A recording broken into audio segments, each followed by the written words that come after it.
86% of people choose a church based on the quality of the preaching, and as a result, it's one of the most demanding tasks required of communicators. That's why about a year ago, I released a video, 3 preaching myths that will change your sermons forever. I busted them.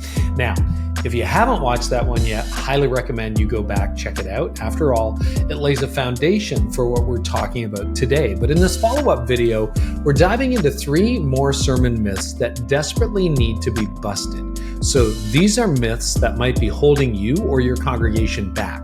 Could be holding back your clarity, your communication, even your impact as a preacher. So let's get into it.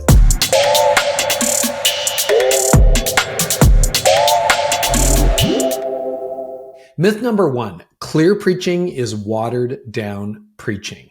Now, a lot of preachers have worked hard to become clearer in their communication. And personally, I think that's awesome. But some people, some critics mistake clear for watered down. Does watered down preaching exist? Yep, sure does. But clear preaching is not inherently watered down preaching. It's just clear. Okay, more than any of us would care to admit. We've all sat through 45-minute messages and then an hour later found ourselves completely unable to recall a single point that was made. Now, what we experienced was a rambling message filled with obscure references and honestly no application to real life. Now, because we don't know what to call that kind of message, you know what we do? Too often we call that kind of preaching deep. It's not deep. It's confusing. So don't call confusing preaching deep. Call it confusing, because any preacher will tell you it takes far more skill and hard work to be clear than it does to be confusing. Don't criticize a preacher because he or she is clear. In a culture that is increasingly post-Christian, clarity is your friend, not your enemy. And the last thing I want is for someone to walk away from the gospel because they ever didn't really hear it. So be clear. Let's be honest, clarity is hard, especially when you're wrestling with everything you could say on a Sunday morning. And if you're like most preachers, you don't struggle with a lack of ideas. You struggle with how to put all of your ideas together in a way that drives the message home. I mean, what do you focus on? Where do you start? How do you land the message so it actually sticks? I would love to help you get clear. I've got a 10-step preaching cheat sheet that will help. It's your quick check guide to ensure you have an engaging, clear, and memorable sermon ready for Sunday morning.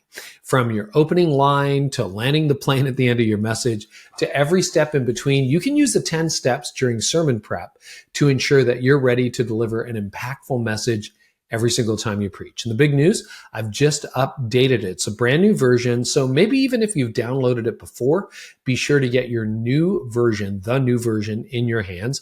Click the link beneath this video to download your copy completely free. Okay, myth number 2. Evaluate your message based on how well you think you did. So I'm a recovering performance addict, but in the early years of my preaching, I was obsessed with how I felt I did, right? A lot of times that became a defining characteristic of my evaluation. It led me to ask questions like, do people like me? Did they think I was funny? Like, did my jokes land? Did they think I was a great communicator? Or maybe just like an okay one? So insecurity and narcissism are close cousins, as you probably know. Here's an imperfect but better set of questions. Instead of saying, how did I do? Ask this. Did the message faithfully communicate the text? Did it connect with people? Did the stories and the humor lead them closer to Jesus? Did the message actually help anybody? And if so, how? And then maybe this one's important too. How can I grow as a communicator? See, it's really about what God is doing with the congregation more than it is about how you perform, right? I know that hurts, but my early questions about preaching were far too much about me, not nearly enough about the audience, about Jesus, or about the message. As someone once told me, stop focusing on how well you're doing as a preacher and start focusing on the congregation. That is so true. And I would say take it even further as a preacher, focus on Christ and your audience. All right, time for myth number 3. The listener's job is to evaluate what they got out of a message. This isn't so much about you as a preacher, it's about your audience and what they say about your message. So what happens, and think about this because you listen to messages too. What happens when you're listening to a message rather than delivering one? Pretty easy to be a critic, right? And we're all critics. I've done that. Too many times I've listened at a message rather than to a message, right? I'm thinking the preacher could have opened differently, handled the text better, or told a story with more power. But then I'm not really putting myself under the message, which is what I should do as a parishioner, as a hearer of God's word. And that's because somewhere along the way, many of us have bought into the lie that we need to evaluate a church by what we get out of it. That's not Christianity. That's consumerism. You actually get out of a message what you put into a message. So if you're the audience, and you can train your church to do this, lean in, listen, look for God, confess, apply. If you can't find anything to apply in a message, it's probably because you didn't put in enough work. And here's the kicker. Criticism is a form of lazy arrogance.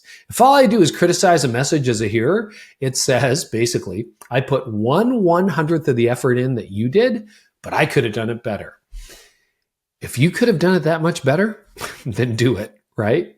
So that can help you when you're listening to a message, but it can also be something you train your church in, like, hey, bring something to this, all right? You want to do it. And there you have it, the 3 preaching myths busted. Just like we did in the last video, we're peeling back the assumptions that might be sabotaging your impact as a church leader. So don't forget to download your copy of the Preaching Cheat Sheet completely free.